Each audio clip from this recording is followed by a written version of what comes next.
Hello दोस्तों, जैसे कोई सस्ता सा आशिक हो जो कविता बरसों पहले मुझसे बिछड़ चुकी थी, उसी को ढूंढते हुए उससे मिलने के लिए आज मैं अपने पुराने कॉलेज आई थी। एक निमंत्रण था यहाँ आयोजित हो रही एक कवि गोष्ठी का। कितने अरसे के बाद लौटी थी यहाँ। वही विभाग, वही लेक्चर हॉल, हवा में बरसों पुरानी तैरती हुई खुशबू जैसे मेरे आसपास घुल रही थी। उस दिन अतीत आंखों में उतर आया था। वही सीढ़ियाँ, वही दरो दीवार, वही सामने दिखता मैदान, गुलमोहर का पेड़, साल दर साल, पीढ़ी दर पीढ़ी गवाह बनी वो कक्षाएं। विभाग की सीढ़ियाँ चढ़कर ऊपर पहुंची और बोर्ड पर लिखे नामों को देखकर जी धक सा रह गया।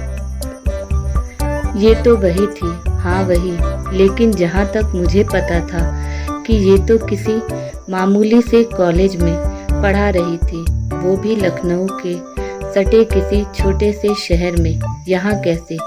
उफ, नहीं आना चाहिए था मुझे यहाँ। वापस लौटने के लिए पलटी ही थी कि किसी ने पुकार लिया, रंजना, तुम इतने बरसों के बाद, यकीन नहीं आता। और मैं ठहर गई। उसी ने पुकारा था, डॉक्टर कविता अग्रवाल। ये तो तब भी वैसी ही थी और आज भी वैसी ही है, झल्ली सी कविता। इतने सालों में कुछ तो ग्रूम कर लिया होता खुद को। तुम्हारे स्टूडेंट्स पीठ पीछे क्या तुम पर हंसते ना होंगे, जैसे उन दिनों हम लोग निरुपमा मैम का मजाक उड़ाते थे। अपने मन में सोचते हुए मैं ठिठक गई थी। अपनी झूठी मुस्कान बिखेरते हुए कह उठी, तुमको यहाँ देखकर अच्छा लगा कविता, लेकिन अचानक एक फ़ोन आ गया है, मुझे जाना होगा। मैं कुछ झेप सी गई थी। तुम्हें आज भी सही से झूठ बोलना नहीं आ सका रंजना। तुम्हारे आने का मुझे पता चल चुका था और मैं तुम्हारे ही इंतज़ार में थी। चलो हम गार्डन में बैठते हैं। तुम कुछ कहो ना कहो, मुझे तुमसे बहुत कुछ कहना है। कविता की आंखों पर चश्मा चढ़ चुका था। उसे इस तरह देखकर मेरे मन में उसके लिए प्यार फिर से जाग उठा। सब कुछ तो है मेरे पास। अपने सुखों को जीते हुए अपनी प्रिय सहेली को क्यों बिसरा दिया मैंने। स्वयं से ही शर्मिंदा हो आई थी मैं। कितना समय बीत गया, 15 या 16 बरस। आपस में किसी को किसी की खबर नहीं। हम 4 साल एक साथ पढ़े थे। पढ़ाई का एक हेल्दी कंपटीशन था हमारे बीच।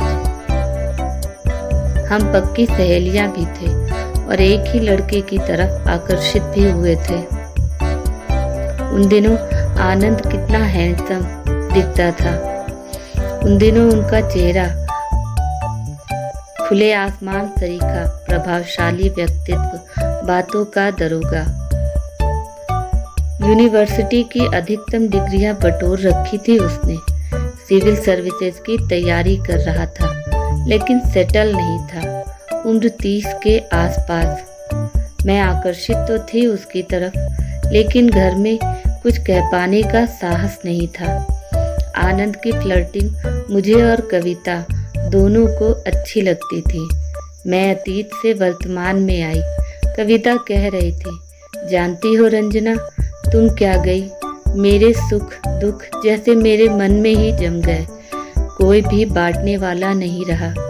कविता ने निगाह भरकर मुझे देखा। कविता मेरा हाथ पकड़कर आगे बढ़ चली, गार्डन की तरफ। हम लोग उसी बेंच पर जाकर बैठ गए जहां उन दिनों बैठा करते थे। अब कहो, कैसी हो, सुखी हो? ये तो दिख ही रहा है। कविता ने एक बार फिर मुझे ध्यान से देखा। हाँ, मैं तो अच्छी हूँ, पर तुम अपनी कहो। आनंद कैसा है, तुम्हारे बच्चे? मुझे अपनी शादी के कुछ साल के बाद ही अपनी किसी बैचमेट से पता चला था कि कविता और आनंद की शादी हो गई है। ये भी पता चला था कि कविता की PhD भी पूरी हो गई है और उसने कहीं नौकरी कर ली है। लेकिन मेरा इतना कहना भर था कि कविता सुबक पड़ी। फौरन ही उसने अपनी आंखों पर रुमाल रख लिया। 5-7 मिनट लगे होंगे उसे संतुलित होने में। पानी पीकर वो पल भर को चुप रही, फिर कह उठी, रंजना, कहाँ खो गई थी तुम? जीवन के सारे सुख तुम्हें मिले, लेकिन बस मेरी एक नौकरी और आनंद से ब्याह के कारण तुम मुझसे कितनी दूर चली गई। क्यों? उसकी इस क्यों का जवाब नहीं था मेरे पास। मुझे आज भी पीएचडी ना कर पाने का बेहद अफसोस है। जो कुछ कविता कह रही थी सच तो वही था। इंसान के पास कितना भी हो, दूसरों से वो हमेशा जलता है।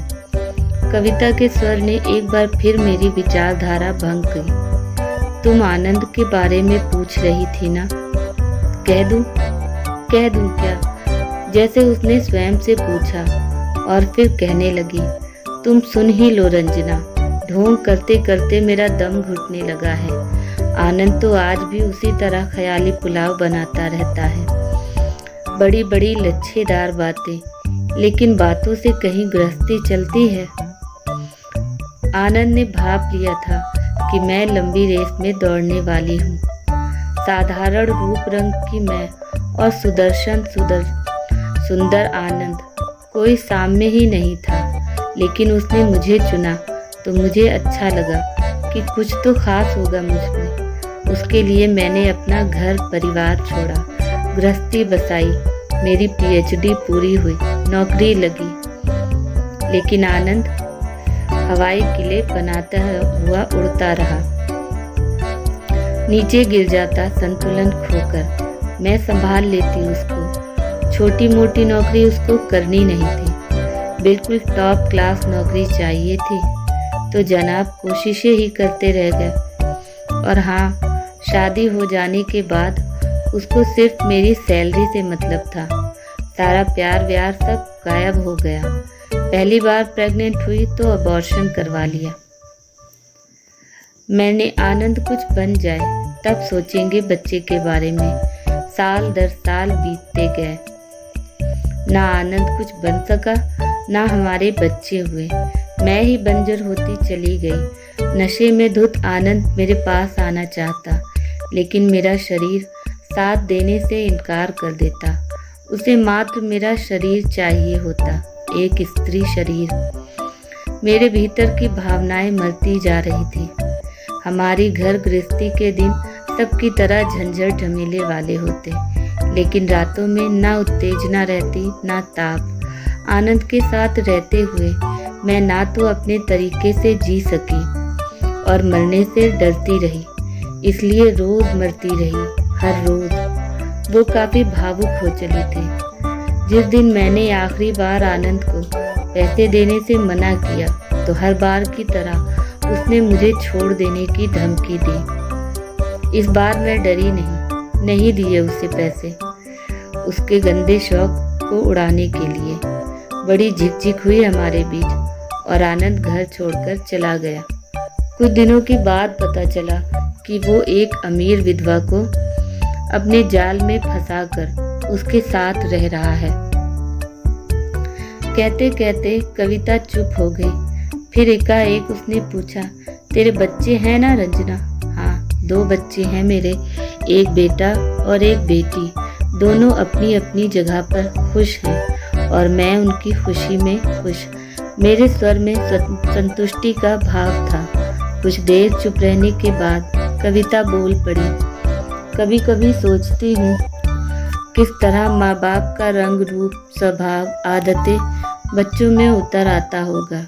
बच्चे के जन्म के बाद का अनुभव, उसे बड़ा होते हुए देखना, सब कुछ कैसा लगता होगा।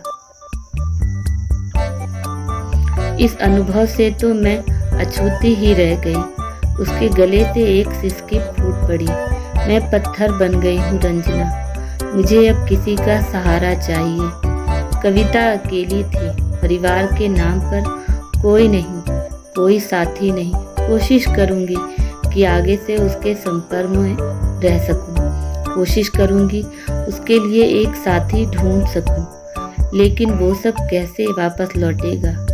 जो कुछ बीते बरसों में उसके भीतर बदल गया है। कविता को आनंद से शादी करके क्या मिला? अकेलापन।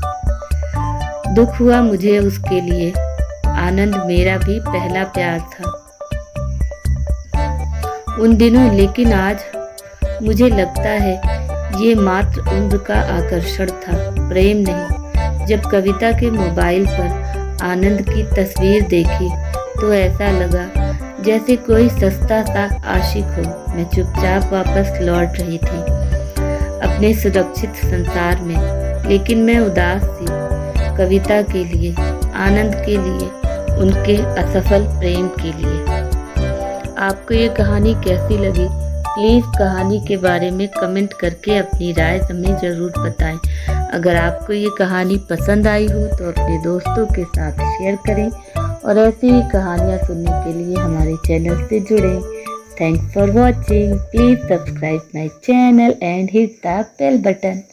Bye bye.